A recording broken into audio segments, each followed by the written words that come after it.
अगली जो खबर है उसमें संसद है, संशोधन है, सियासत है और उसके बाद बगावत है। और उस बगावत के बाद एक बड़ी आफत भी शुरू हो गई है।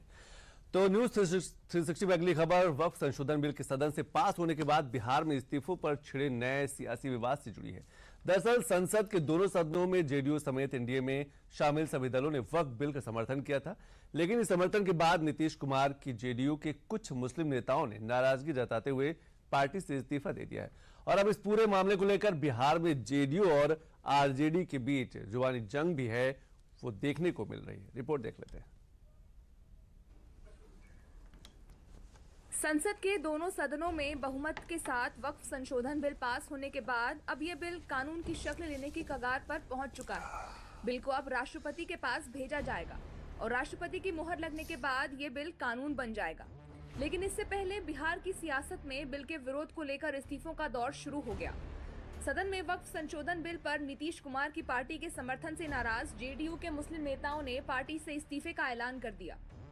मैं नदीम अख्तर अल्पसंख्यक प्रकोष्ठ जिला उपाध्यक्ष बेतिया वक्फ बिल के पास होने से जदयू पार्टी के समर्थन देने से आहत होकर मैं जदयू पार्टी से इस्तीफा देता हूं।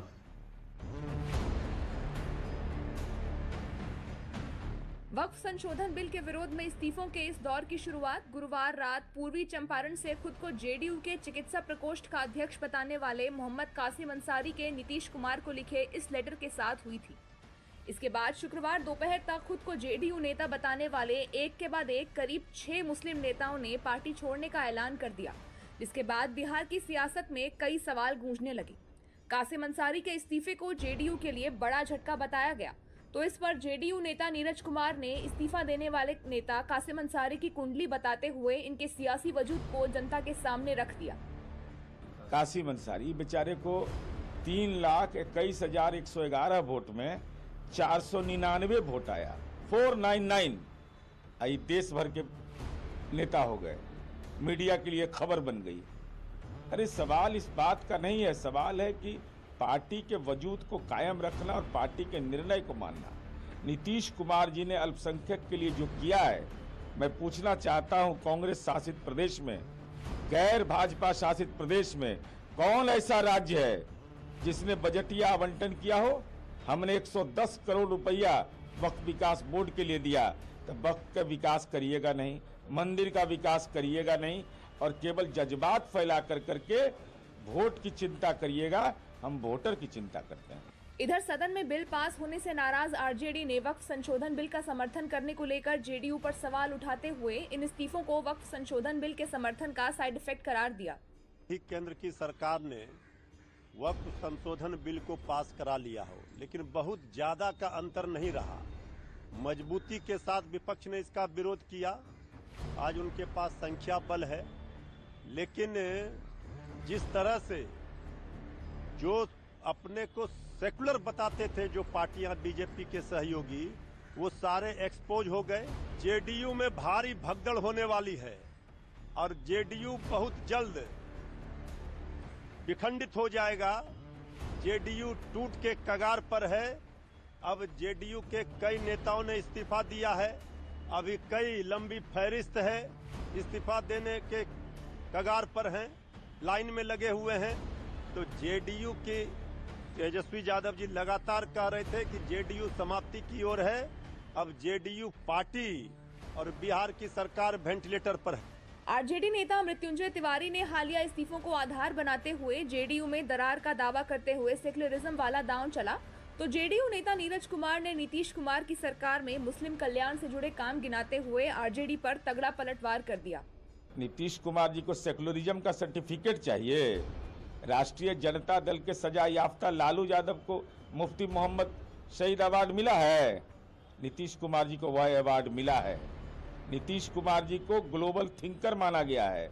नीतीश कुमार जी गांधी, लोहिया, डॉक्टर भीमराव अंबेडकर, लोकनायक जयप्रकाश नारायण के और जननायक के विचारधारा को सरजमी पर उतार दिया, नहीं तो मुसलमान पंचायती राज का हिस्सेदारी हो जाता। कोई पसमंदा मुसलमानों के बारे में विचार करता था, परित्यक्ता नारी के बारे में कोई विचार करता था, कब्रिस्तान की घेराबंदी का विचार करता था, लालू जी को संपत्ति बनाने के लिए था। बिहार में इसी साल चुनाव होने हैं, लिहाजा चुनावी साल के चलते सियासी दल वक्फ संशोधन बिल को लेकर अपनी अपनी चाल चलते नजर आ रहे हैं और वक्फ संशोधन बिल पर चल रही ये सियासी बयानबाजी उसी का नतीजा है।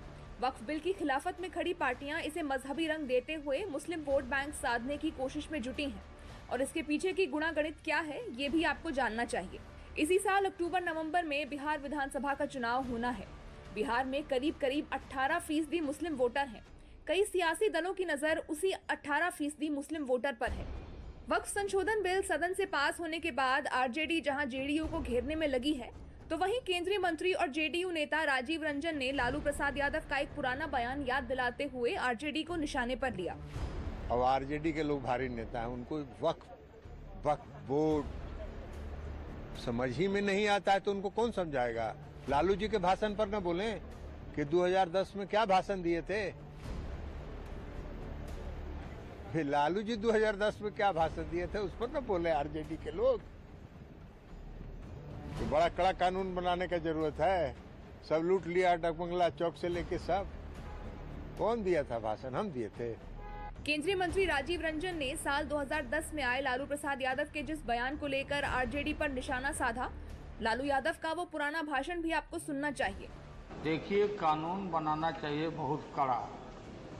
सारी जमीनें हड़प ली गई है, चाहे सरकारी हो या गैर, उसमें जो काम करने वाले लोग हैं सब बेच दिया है। प्राइम लैंड, ऐसा नहीं है कि कोई खेती वाली जमीन है। पटना के डाकबंगला पर जितनी प्रॉपर्टी थी ये सब पर अपार्टमेंट बन गया, सब लोगों ने लूट लाट किया है।